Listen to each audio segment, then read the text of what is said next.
Hey guys, we'll get started here in just a second. We're going to be coloring this snowman here that you see on the screen. If you can help me out, share this a few places that you might think people will enjoy it or find it valuable, helpful. Please do that. And we'll get started here in a second. You guys have seen me do some of this stuff before if you've watched my channel, if you have followed me on my Facebook page, which is facebook.com/JoshuaPalmerLive. You can also see my work at joshuapalmer.com.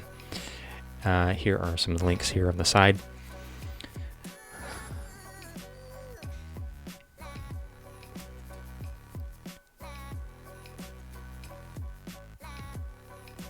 I've got the chat open, so if you guys have any questions or comments, please let me know. I'm going to go ahead and mute this so that I don't get that feedback.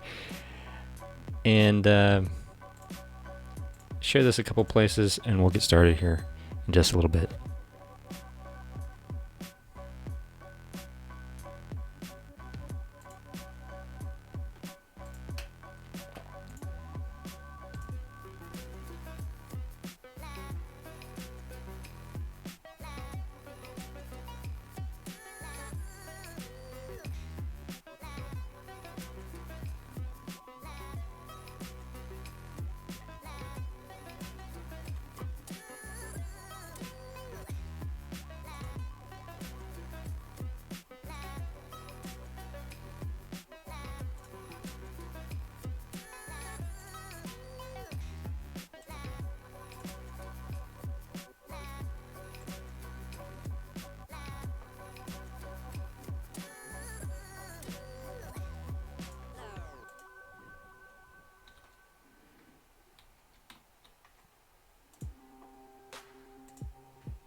Got a new playlist for my my live streams, which I'm really enjoying.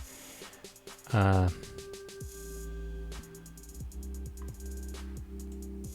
hope you do too. As always, let me know how the stream sounds. That always helps me out. You can check out my Patreon page as well, patreon.com/JoshuaPalmeroy. That would be very helpful.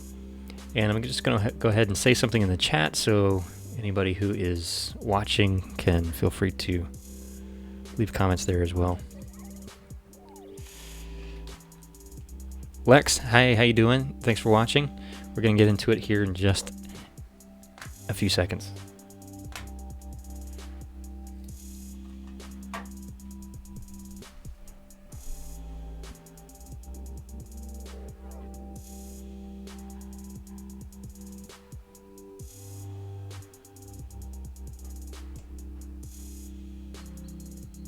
Hold on.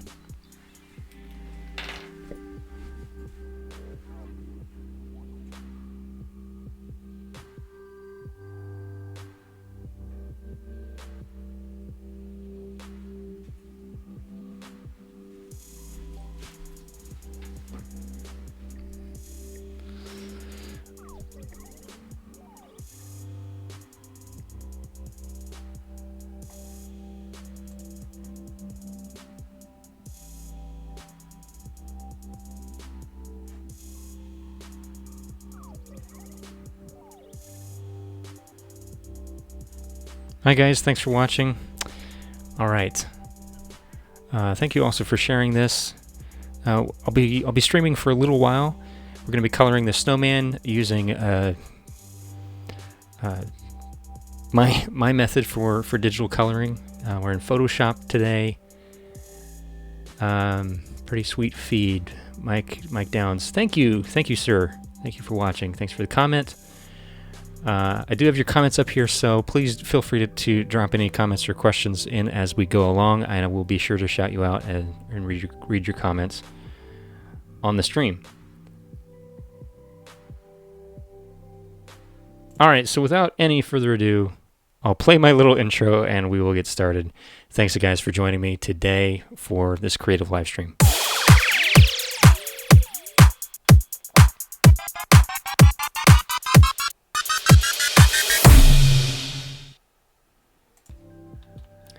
All right, here we go. So what I've already done here is I've just gotten this Photoshop document set up the way that I like to work. And if you would like a more in-depth video on that, I think that I've posted videos on that before. But if anybody would be interested how I set up my line work, I can definitely make a video about that more specifically. So, or do a stream, because I love doing streams because you guys then get to be part of the content, ask your questions, and we can do this kind of thing loud.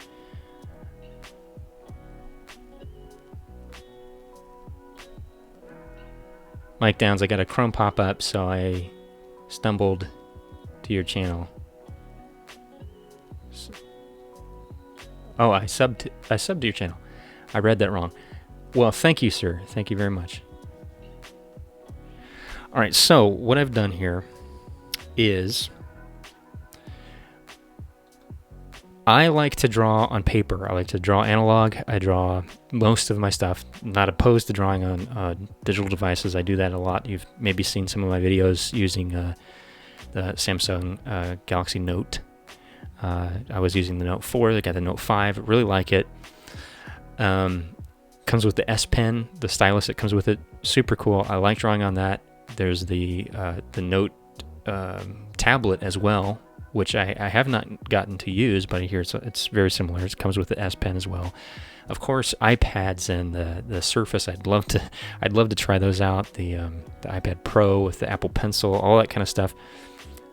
All is very intriguing to me. But I also enjoy having something in my hands. I enjoy the tactile feeling of drawing with pencil and on paper, and I'm able to achieve what I am going after still, and I have then an analog piece of something, a very physical, tangible piece of something that I can keep around, keep in my sketch journal, etc. So I still enjoy doing that, but I very much prefer doing my coloring and sort of finalizing, sort of like for production stuff or illustration, in digitally, and I do that in Photoshop. I've done that for a very long time using Photoshop, and sort of developed a particular style for my coloring. And Photoshop has been my sort of go-to tool for that. I've used a bunch of other things as well. I'm always looking for new stuff and new ways of doing things. So if you guys have any suggestions or comments or questions, or if you'd like to see me try something else in the future in live streams, or if you have tried something else and have any recommendations, let me know.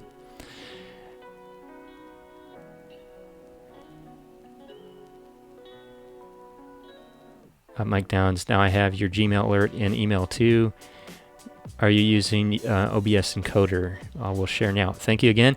And yes, I'm using OBS for all of this right now.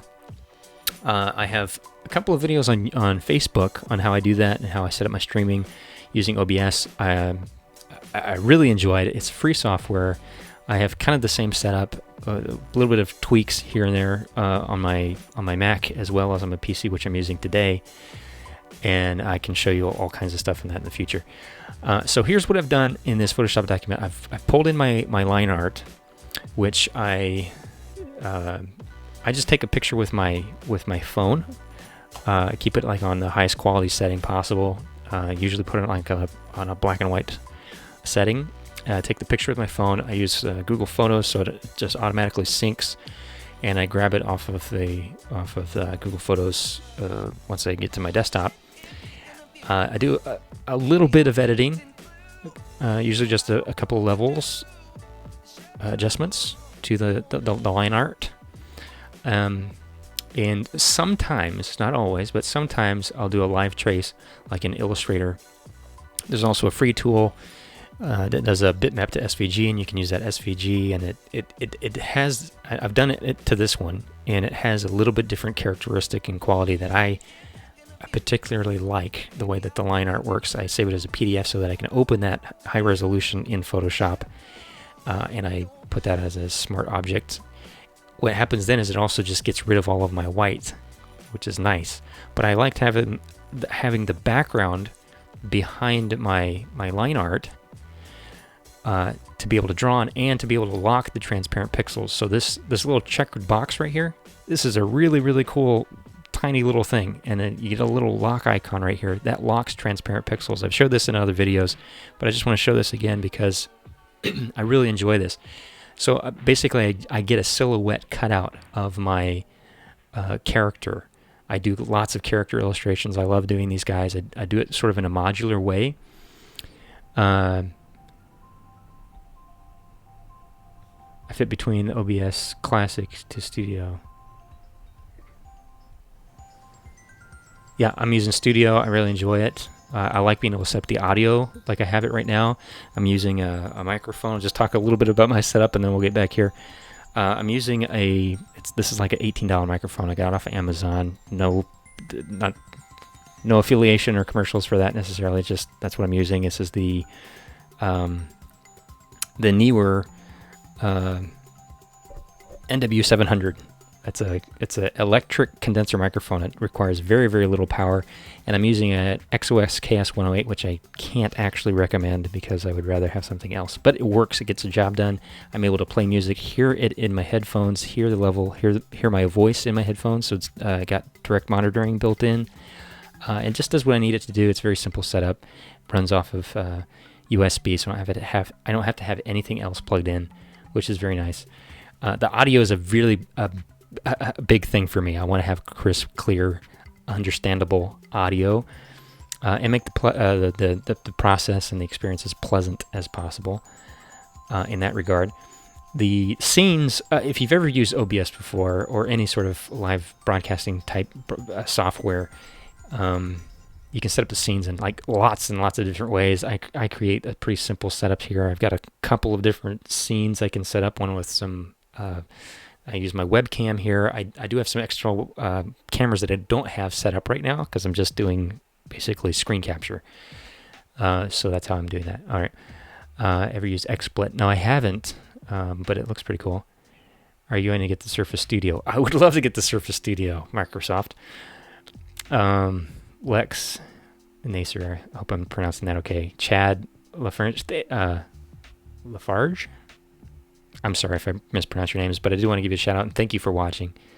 What sort of drawing tablet, if any, do you have or would you recommend for younger artists? I'm using a Wacom. It's not a Cintiq. It's not the touch one. This is the Intuos. Right? This is the Intuos. Let me see if I can do this. I'll show you this way. This is the Intuos 4. They have a newer version of this. It's very small. This is the Pen and Touch. Small. They have larger tablets of these. I like the small one for mobility. I got it when all I had was a laptop, which I still have, my MacBook Pro. So I like the small profile. Fits in a bag really nicely.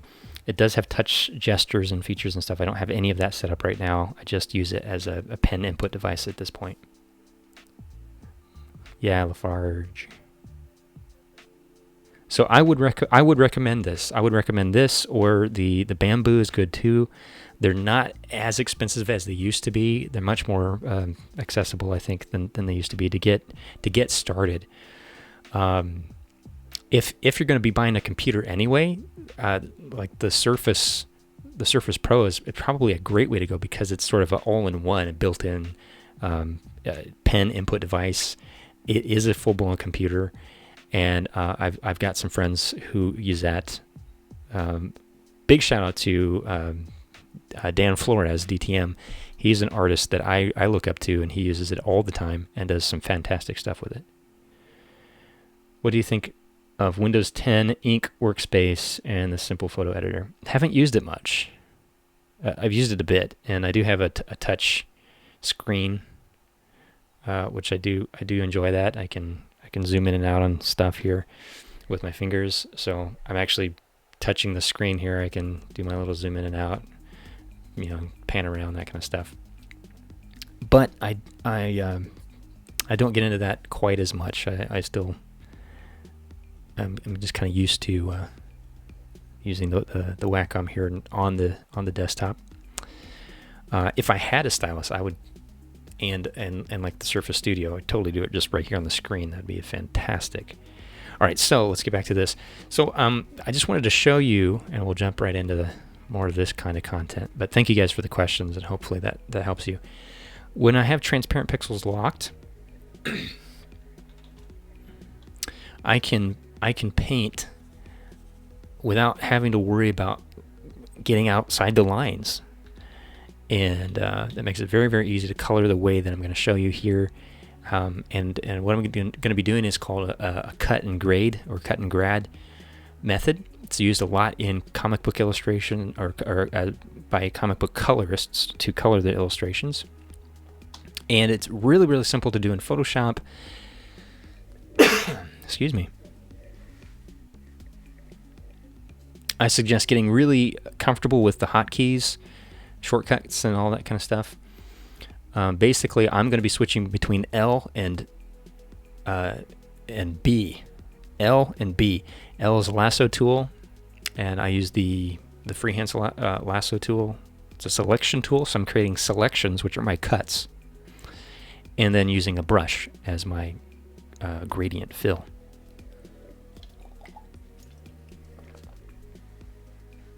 Excuse me. Let me just check out on Facebook, see if anybody's watching. Any other comments on there?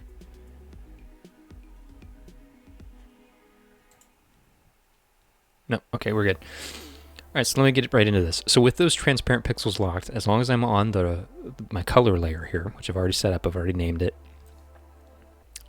you saw I can just begin painting, and that's a way to do it. I mean, I could just, let me just grab like a blue just so you can see it, and just start painting in the areas here that I want colored. And I could do it that way, and that's fine. And I think that I will. I'll just go ahead. See, I can go outside the lines, and I'm not coloring over anything. And I can actually hide my background. You see all the transparent pixels. This is very clean. It's a very clean. Once you get this set up the way that I have it here, it's actually really quick, and it's very clean to get sort of this final illustration that just looks great, in my opinion. and by great, I just mean high quality. It's very crisp. So I can start with this blue here. This will eventually be snow, so it'll be more white, but I can give it this kind of blue hue. The other way to do this would be like with the selection tool. And I do this quite often. And since I don't have to worry about coloring outside lines, my selections can be very loose on the outside. And then, like say, I don't want to get this sort of nose here because maybe I want to make that orange like it's a really funky looking carrot. So I can get more specific, and I'm using Shift and Alt. Shift to add to my selection, and Alt to remove from the selection. So I have a very loose selection on the outside. You guys can see those marginettes all the way around here. And then on the inside, I'm only selecting the parts that I want. Okay, now I can pick a color, and I can start from a color swatch, or go into my color editor here. I don't worry too much about that, because with selections, I just need to separate the colors really at first, because I can always go in with a Control U or Command U on Mac and adjust my hue and saturation very, very quickly. So here's a really fast way to do it. Make your selection and then do Alt backspace or Option backspace. That will fill in that selection with your foreground color. I don't even have to do any painting, so I'm just going to lasso tool and then Alt backspace once I have my color selected. It's essentially like a fill bucket tool, but it just fills whatever you have selected with the foreground color. So Alt backspace, I got them brown, right? And see, I want to give him maybe a red scarf. Go back to my L, my lasso tool. So I'm only being careful around the actual objects that I want to separate with color, and I can be very loose on the actual outline because I have those transparent pixels locked. So I'm going to select kind of a dark red. I usually make my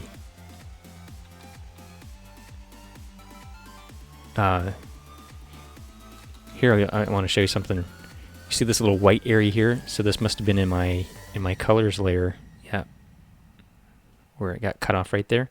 So I'm going to fix that really quick and unlock my transparent pixels and select so that I'm inside the black lines there. That's all I really need. Alt backspace to fill it in. There we go. So I start with a bit darker and more desaturated color for my base colors than I actually want to end up with. Now, I also just want to point out that I don't actually have to be super, super careful when I'm making these selections on things that are going to get colored anyway. So sometimes you'll see I kind of make a sloppy selection. I just want to get everything colored. So you can be quick about this. And when you're doing production art or illustration or whatever, and deadlines are important. Oops, now I got to go back here and lock my transparent pixels. That's the difference. So I hope you guys were able to catch that, pick up on that. So you see I'm outside the lines on the inside, but I don't really care about that. Let's make the band red here as well, because I'm going to go back in and I can be more careful when I make the selections on the color divisions or other objects that butt up against to these. And this is how I work. I try to just get this kind of stuff because this is technical. It's not so much creative at this point.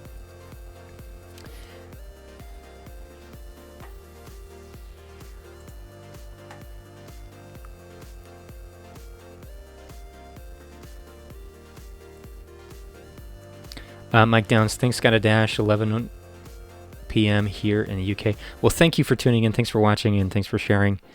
And good night. Have a pleasant night. Good night, Mike. Good to see you. Yes, Joshua, very helpful. I'm assuming since there's a delay, that was probably about my OBS setup. So thank you. Thanks for watching. Laura Angrove, thank you for watching. Thanks for the comment. So I'm just going in and I'm filling in all of the color, right? So here I'm going to be a little bit more careful with my selection so I don't select stuff that I don't want. And if you do, hold down your Alt key and go back in. And this is why I use a stylus, because you can be very, very quick and it's just much more natural to make these selections. Excuse me. Then I'll pick a color, and for things that I want to be orange, like I said, I start with more desaturated colors, so I pick sort of like this dark orange or even a brown. Alt backspace fills it in right away. All right, and then stuff that I want to be black, I'm not going to make black because then you can't see the line work, but I will make it a dark gray.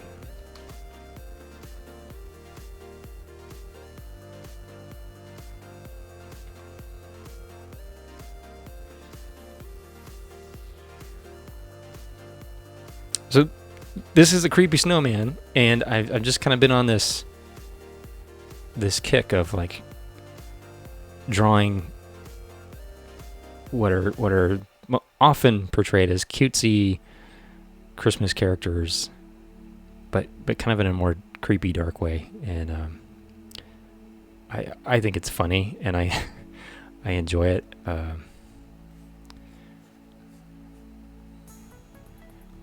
When I drew this, I showed it to my wife, and I said, or I showed it to my son, I think, and I said, "Hey, you want to build a snowman?" Just, yeah. He was like, "Dad, that's freaky."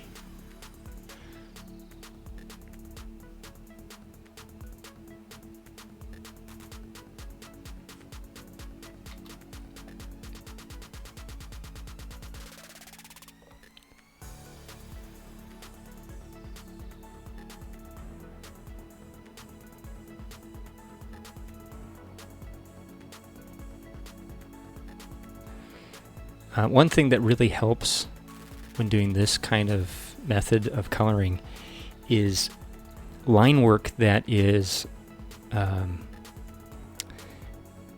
of thick and chunky.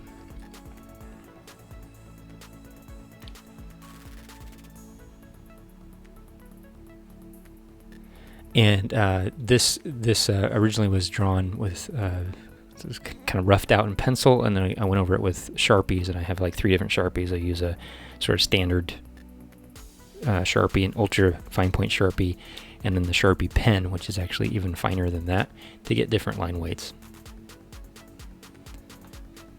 All right, so I've got everything that I want it to be black, essentially, selected. And I'm going to use this kind of charcoal gray. It's got a little bit of brown in it. Alt backspace, boom, just like that. So the time, most of the time that I just spent was just making the selection, getting it right. And then, boom, alt backspace filled it in with your foreground color.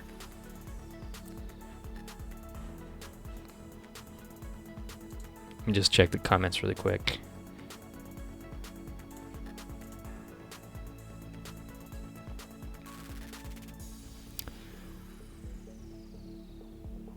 So I can hide my line work here, and you can see what we've actually accomplished here. This is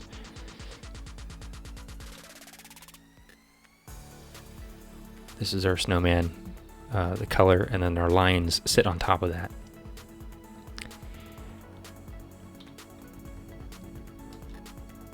If you ever have a hard time separating your line work from like the background, or like how do I color on top of it, you can change it to multiply, put your line work on top and color underneath it. There's a couple of other ways that you can do that, separate your black lines, if that's the style of illustration that you're doing, from your color. And if you have any questions on that, let me know, because that may be something I'll make a video on. All right, so now there's a few ways that I can tackle cleaning some of this up, because I made those selections kind of loose and dirty just to get it done. And I can just go back in here with a lasso tool and refill these in with the correct color. Or I could just use a brush and do it freehand. So I'm just going to alt backspace, fill it in. Also, when you have the brush, you can hold an alt and sample a color. I'll do that here and there, just to clean up some of the edges here. And I think for his eyes, I'm going to fill those in with white for now. Not quite white, maybe kind of a light gray.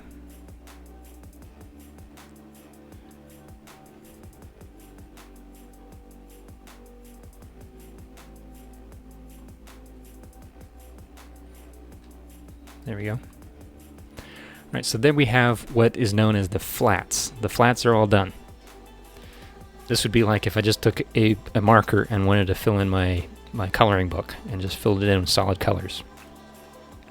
Now the interesting and more creative part comes in, and hopefully this will be more enjoyable to watch. So we're going to go to our cut and grad method. So I'm selecting a very soft, it's actually, there's no hardness in this at all. And I'm just selecting one of these presets.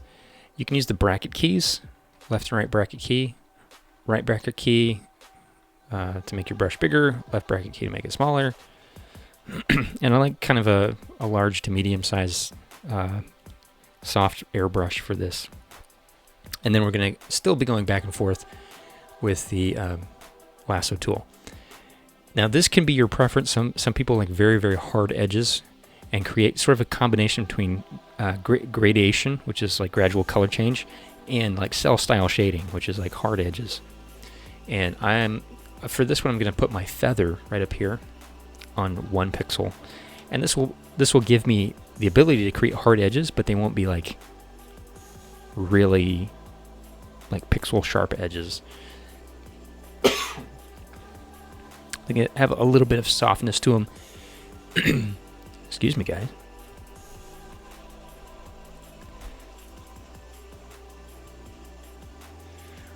And what I'm going to do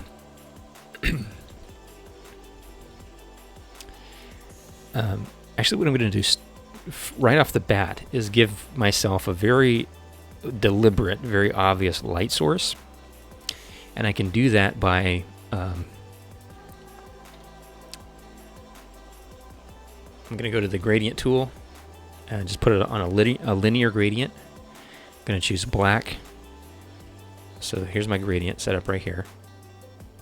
So it's going from black to completely transparent. Chad says, nice. Shortcut keys are a huge help. Yes, yes, yes, yes, they are. And once you get those memorized, it just becomes like muscle memory, and you don't even have to think about it anymore. Until Adobe puts an update out and changes some things or whatever, and you have to reset those up. That doesn't usually happen. So I'm using the gradient tool, not the brush. And what I want to do is maybe put this like on 20%. So all I did to do that was type in 20% on my numpad on the keyboard. Just typed in 20. And so I dragged it from the bottom up. I want the light to be coming kind of from up here, the upper right, and kind of shining mostly in his face. So I'm already imagining where shadows are going to fall, and I want to have some bounced light coming on the back of him here. So I may do that again just to give it even a little bit more. So it's now this whole thing, even though it's flat, the whole thing has a gradation in the color from darker to light. And that's really going to help me once I start getting into the cuts. All right, so that was sort of a big swooping decision just to say I'm going to make everything dark to light in this direction, and that's going to help keep me thinking and keep me aware of light source as I continue coloring. Some of that's in the pen work, some of that's in the ink, in the drawing itself. Like I've put in dark areas where shadows are going to fall. So if the light's coming here, this is blocking light from hitting something here. And so there's this dark shadow in here. That helps also. All right, so what I like to do, I start with bigger selections. They get smaller and smaller and smaller. Okay, so from here I'm going to go back and forth between L for the lasso tool and B for brush. And I think what I'm going to do is I'm going to use a color to create my highlights. Because I started everything with darker, less saturated colors, I'm going to build up on that and create all my highlights first, and then go back in if I need to make deeper shade shadows. And I'm going to choose kind of an orange as my highlight color, and I'm going to start with maybe like 35% opacity, and make sure that my brush is on. I'm going to try screen, and I may go back and forth between like screen and color dodge. So let's try screen first.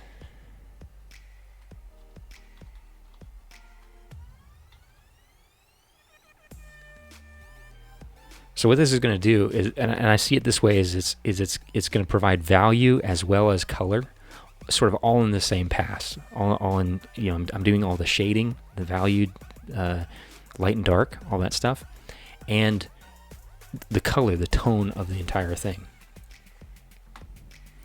So for my highlights, I want those to be warm, and you could change this. You can make it however you want, just by changing your highlight color. And the shadows I'll probably make a little bit more blue.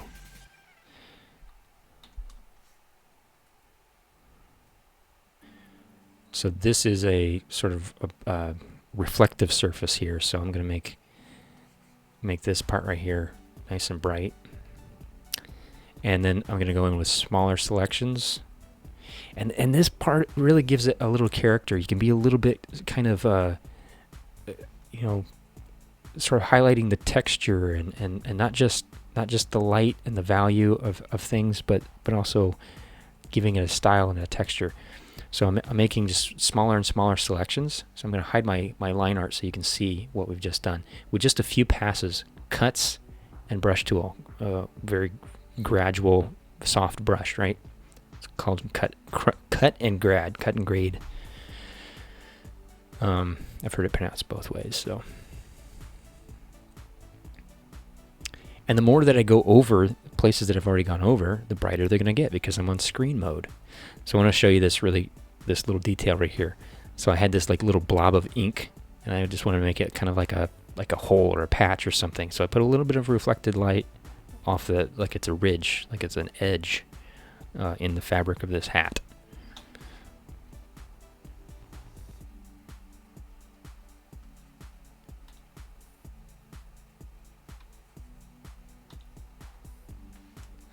And the more selections I make, the smaller pieces I make, the more it starts to kind of feel textured, as you see here compared to this up here. This is going to be interesting. I'm curious to see what this is going to do. I'm going to leave some shadow right in here. I'll probably put in some darker shadow underneath his hat where his eyebrows are. But I still want to follow my light source. So where light is going to be bouncing and catching the light, I'm going to keep my highlight color the same. And we'll see how this starts to kind of interact with the colors that we put down on our base colors here. And I like it so far. It's not just like making it more icy blue. It's kind of it's still got some warmth to it because we're putting orange in screen mode on top of blue. I like it. So it still has this like cold feel, but like there's something cold that's bouncing off warm light. All right.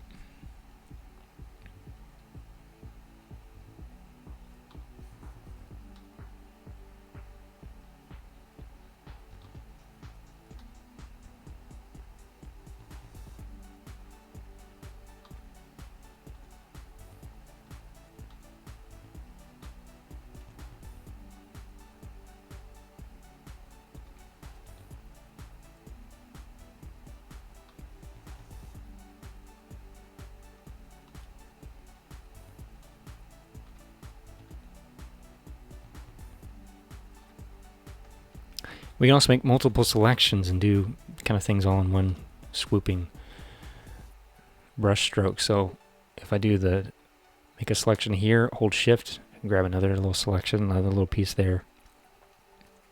Switch back to brush. Make sure I'm on my orange color. Brush it in.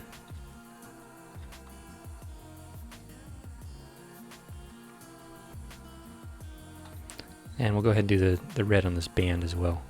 First, I'm going to do, again, like sort of the large sweeping selections. Put this all in the light here in the foreground, or on this right edge, and then go in and make smaller chunks. So I'm holding shift again, making my selections.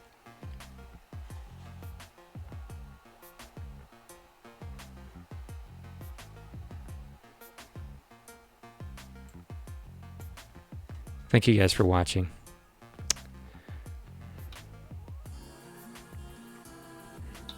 So this dark red is now becoming in the light there. See how it's turning kind of more orange, which is totally makes sense.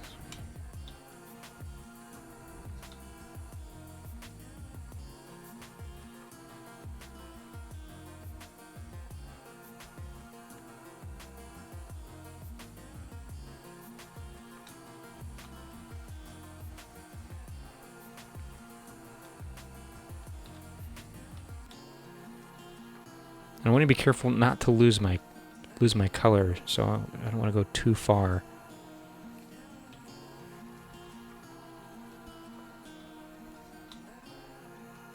But I can always go back in with hue and saturation.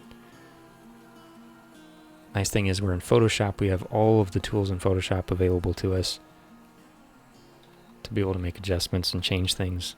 And nothing is cheating when you're doing digital art, and anything available to you in digitally, use it. All right, so I just made a big selection here, and I'm just going to go to a Control U.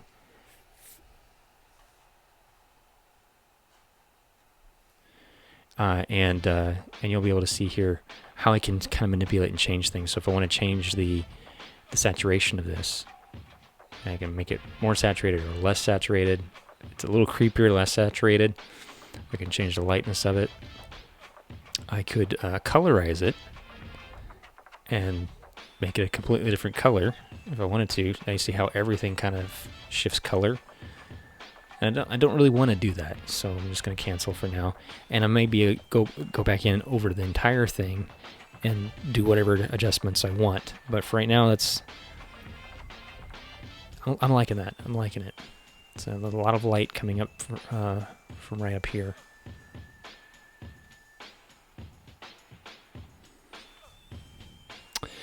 Chad, have to join family for dinner. Bookmarking this, very helpful. I'll also ask my daughters to watch. They want to learn to draw. Awesome, that's wonderful. And I know they'll get a lot from your channel. Subbed and liked. Thank you, Chad. Thanks so much. Enjoy your dinner. Enjoy your family. Go do what you need to do. And thank you for joining and tuning in and for sharing. Please check out facebook.com/Joshua Pomeroy Live. I do a lot of stuff there.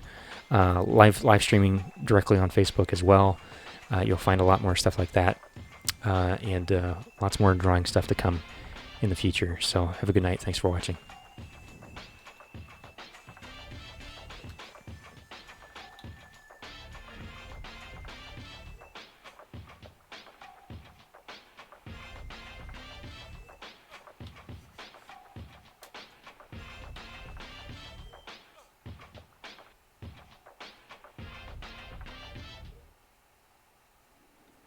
All right, so I'm just going to go through this a little bit faster here, try to get as much done here as I can. Let me see here. We are... What are we at here? Like 40 minutes.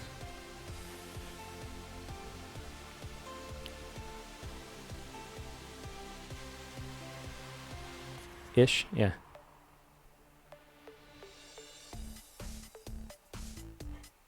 All right, we'll keep going since we still have some people watching. If you guys have any questions or comments, go ahead and let me know in the comments so I can make this content more about you. All right, so we still have that kind of orange color selected, so I'm gonna go through and make all of my highlights and kind of think more about, you know, let's get this piece done. And this is just kind of how I like to work. So I'm not constantly going through, you know, color selection menus and all that kind of stuff. I'm just using orange right now. I'm just using a light orange as my highlight. If I wanted this snowman in a different environment, if I wanted to give him a different tone or different mood, all I would really have to do is just change that highlight color. That could also impact my base colors decisions even before I get to any of the value or shading here.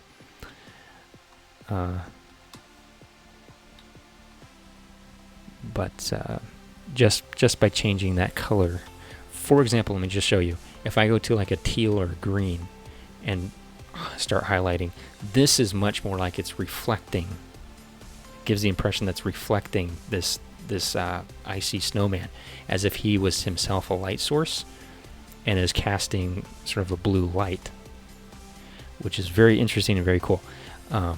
Right now, I want all of the light to be coming as if it's from a warm place to kind of contrast the creepiness of the snowman. And then we'll add in some reflected light, like maybe he's popping out into the sunshine from a shadow or some kind of bounced light off of the snow.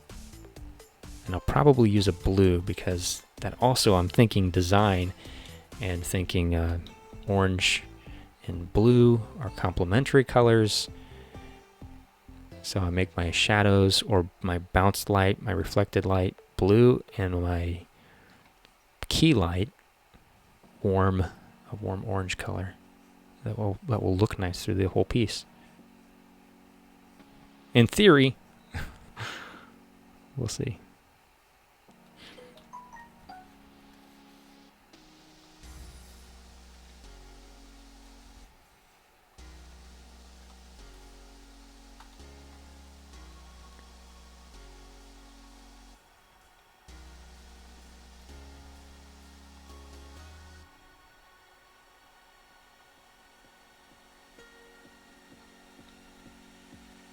So I want this little wrinkle here to kind of stand out, like it's folding over some of that behind there. So I give that a little ridge.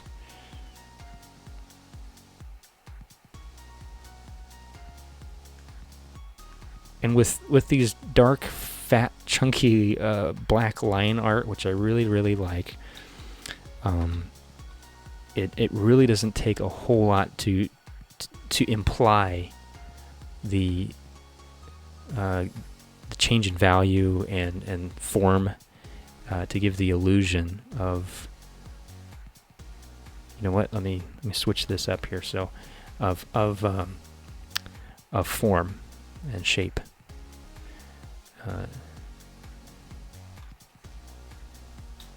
So a little bit of light hitting that behind there, not too much.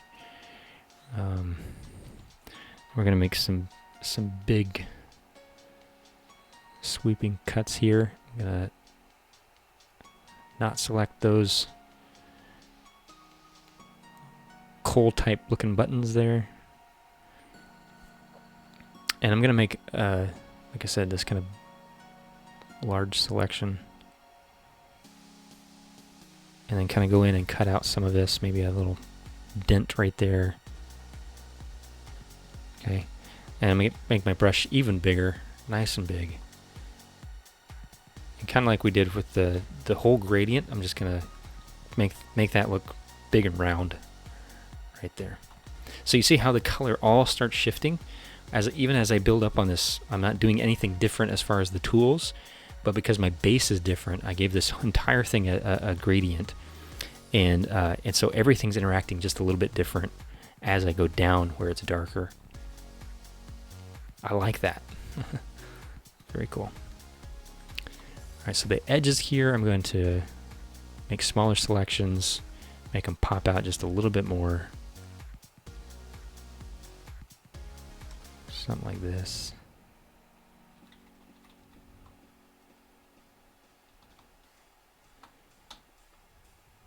And snow is shiny, so I want to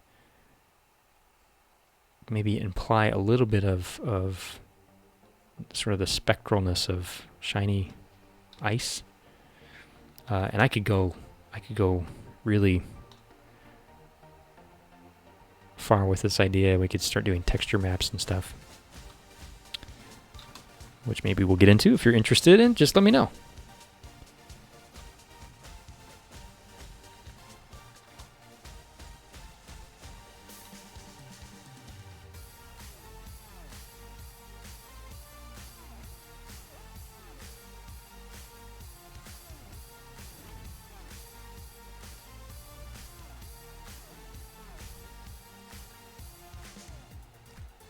So on this far right side, I gave it a nice little ridge, a little rim of light right there, just by making my selection smaller and smaller.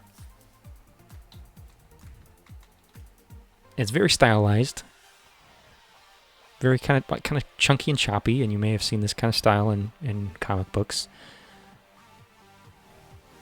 I enjoy it. And look at this. I love that the way that this charcoal color now really warms up as soon as I start adding the highlights to it. Just like that. We'll do that to the coal here for his teeth as well.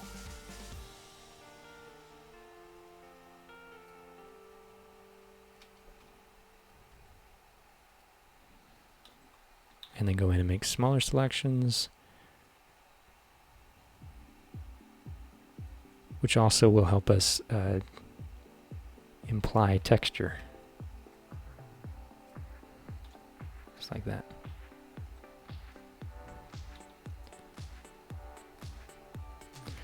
I want to do his eyes as well, because I want to make his eyes glowing, but I don't want them to just be like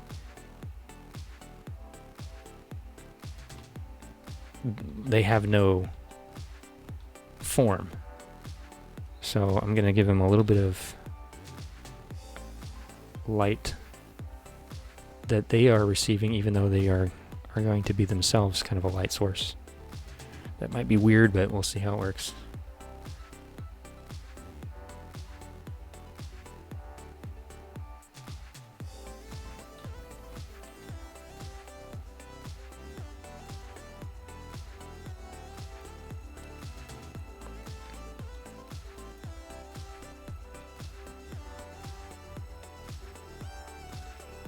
gonna give this guy a save.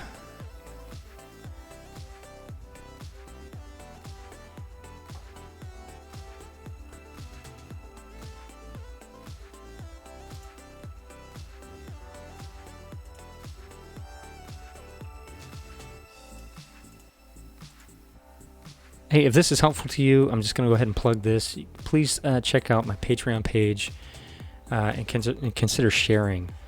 I will put that in the description at the end of this video. Also, just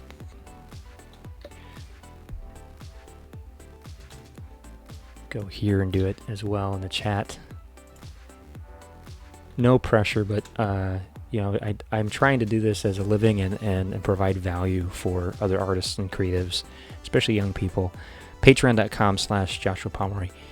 And if you know anybody that would find this valuable, feel free to pass that on. I've got rewards and all kinds of stuff there. Got more stuff coming soon, but I do this kind of stuff because I enjoy it and because I want to help other people.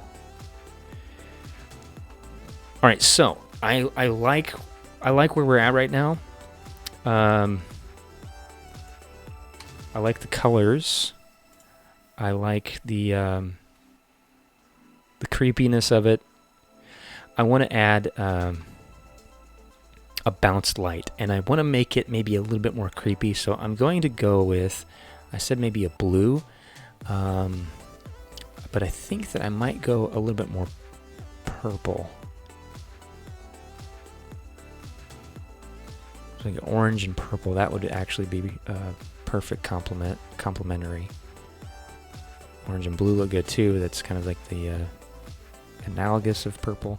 Okay, so I'm going to use a purple, pick a purple here, and start making selections on the opposite side of my primary light source, which is this right side, and do the same thing. And as these build up, you'll see it does the same thing. It gets kind of brighter and brighter and brighter, and I can make it more intense if I want. And I may even put a little bit of that light, like it's being reflected or bounced off of here. And I want to say that this is one for effect, it's a stylistic decision, not necessarily for realism. I am still in screen mode, so you see what's going to happen here. It makes it very dynamic.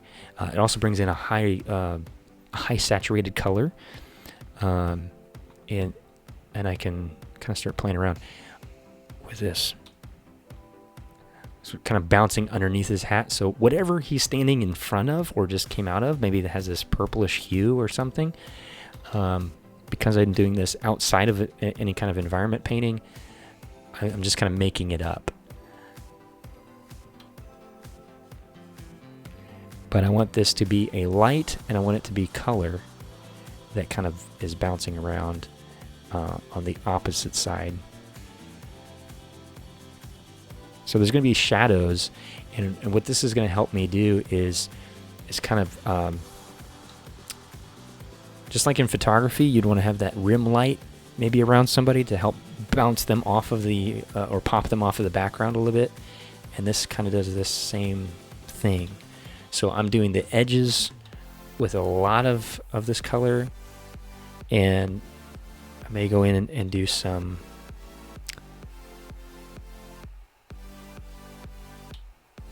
darker shadows here if I feel like I need to once I get this part done. I'm trying to be a little bit better about how I do this kind of stuff and saving myself time, and think about pipeline and what I need to do first, what gets me to what I'm after in my head quicker. And so far for me, one thing that I've noticed that helps is like I started out just separating everything, setting up the document to aid myself in getting everything done quicker. So like separating the line from the color silhouette, locking my transparent pixels, all that technical stuff, doing all of that And then kind of the same thing, just following that pattern throughout the rest of it, doing all my highlights, doing all my, like I did all my warm kind of key light first, and making those selections. That helps me make decisions a little bit better about the rest of it, like what color do I want for the shadows, what do I want for this, how dark do I want to make everything.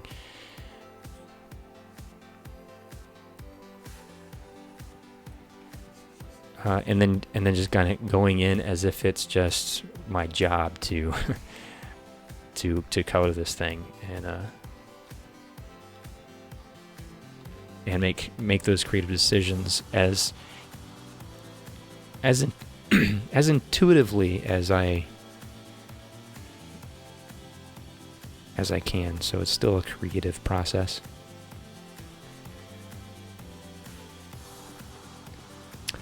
James says purple lighting is a nice touch. Thank you very much. I think so too. I like this.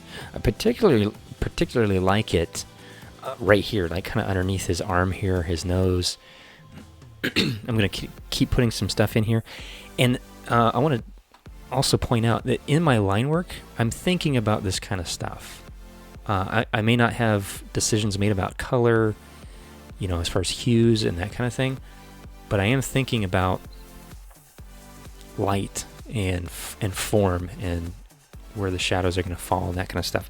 So for example, I've got this little bit of a line here, a little bit of hatching, just implying like maybe there's a ridge here, and this is a perfect place to put in some of that bounced light right there.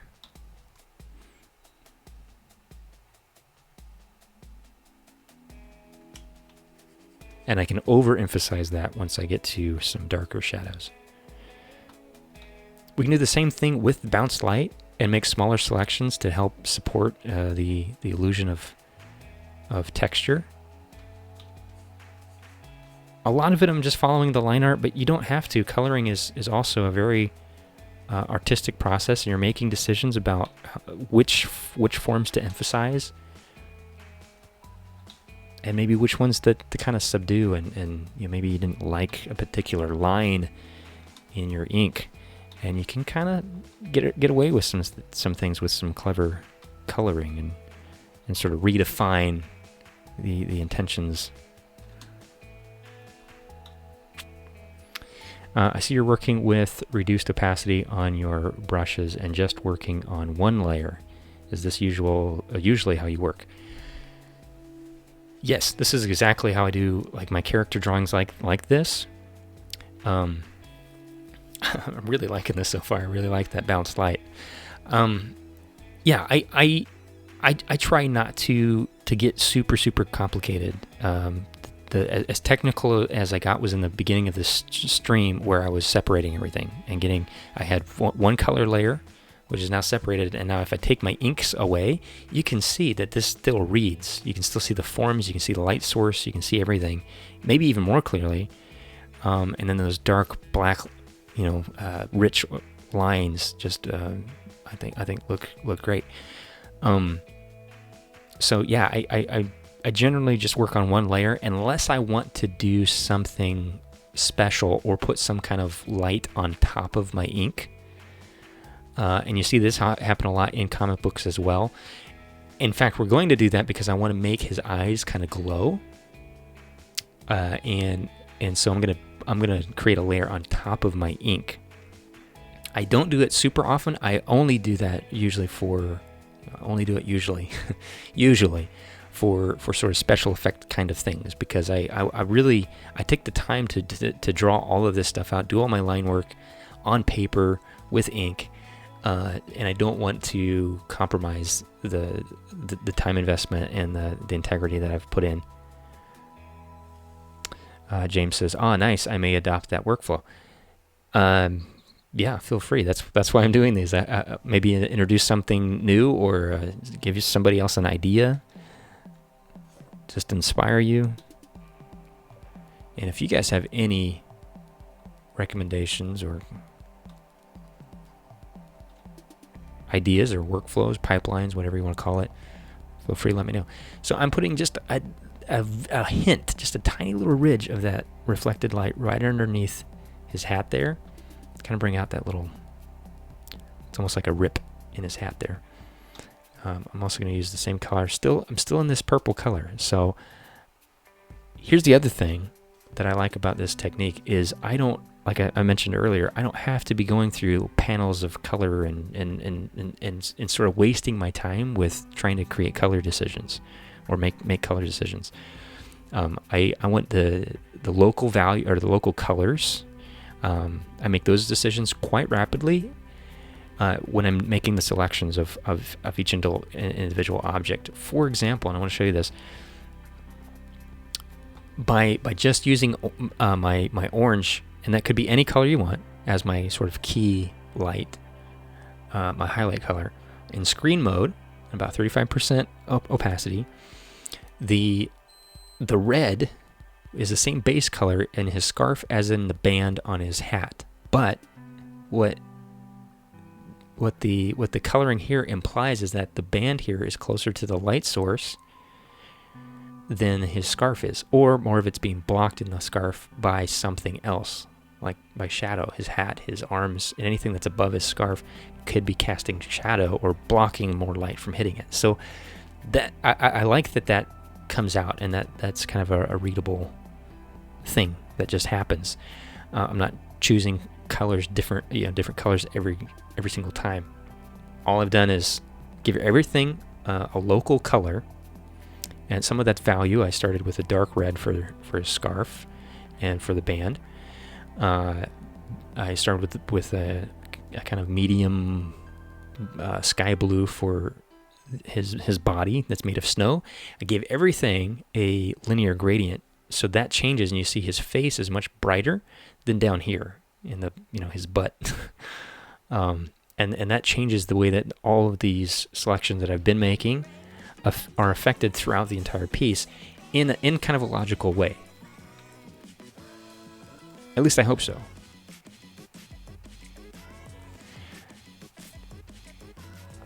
All right, so I've still got that purple. I'm gonna put a little bit of that on the side of his face here. I'm also gonna maybe attempt to do a little bit here in his teeth. Just a little bit, just subtly.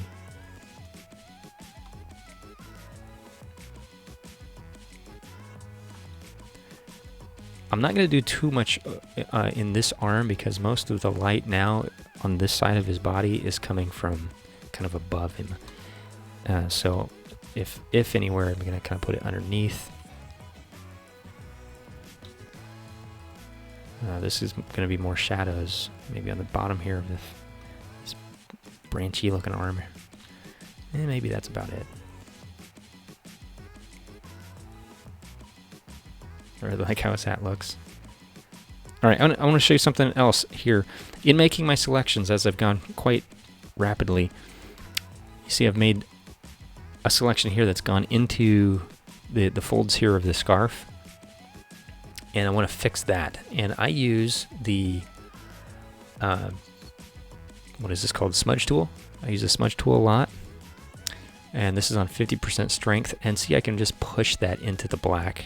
Another great advantage for this particular kind of art, having those thick, chunky lines in place, is using the lines to kind of hide some of that stuff.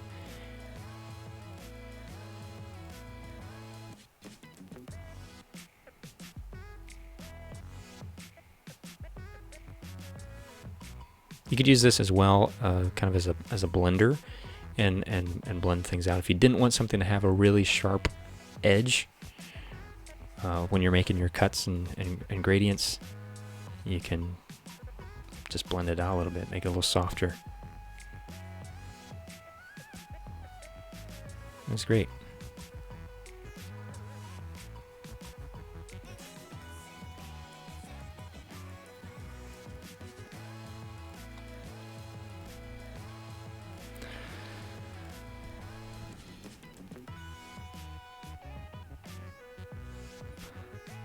James says maybe a green, yellow, or pink light source from the eyes. I think I'll go with yellow. I think that's a great idea. So here's how I'm going to do it. I'm going to, on top of my ink, I'm going to create a new layer, and I'm just going to call this FX. You can name it whatever you want. And I'm gonna make this layer. Let's try linear dodge. I can change this if I want. And I'm gonna choose a yellow. And I'm gonna start with just a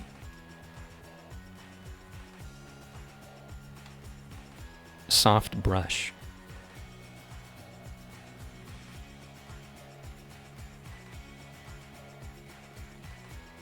And I can go over it a few times if I want, change the size of my brush. And already, okay, so in the dark areas there is a little bit of green look. I really like that. Great idea. Thank you, James. Now this may want me to might make me want to go back in now and go back to my colors layer with that yellow in my foreground color. Go back in and strengthen up some of these highlights, just like I was doing before with my orange color. But now I can do that with this really bright yellow to really emphasize the fact that his eyes now are a light source, and so some of that light needs to be bouncing around.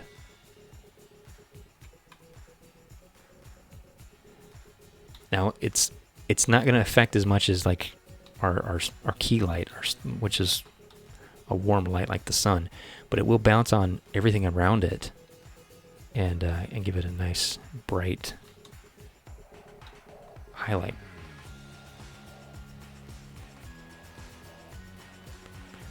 So I like to think of things as logically as possible, even though my art style is not very realistic. The more I can make the illusion that of things that would naturally occur, the more as unrealistic as this angry snowman is, the more our brains can accept it and feel okay about it.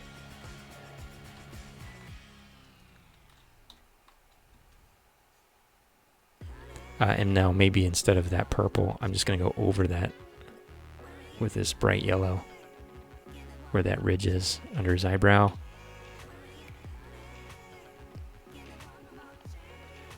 Eventually it's just going to turn white, which is fine. And maybe this part here of his hat, just a little bit of a bounce light from those eyes.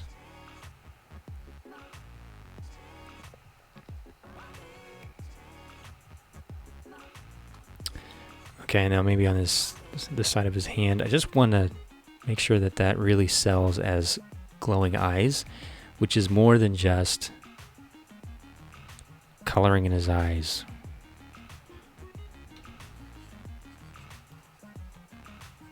So I want that light to bounce off of stuff around it. That looks cool.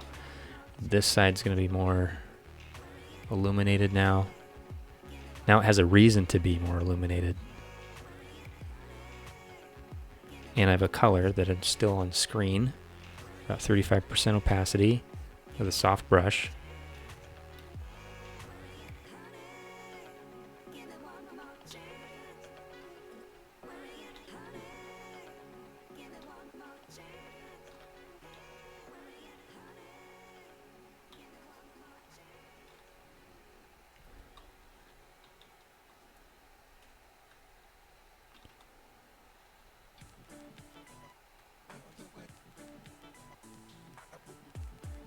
All right, there we go.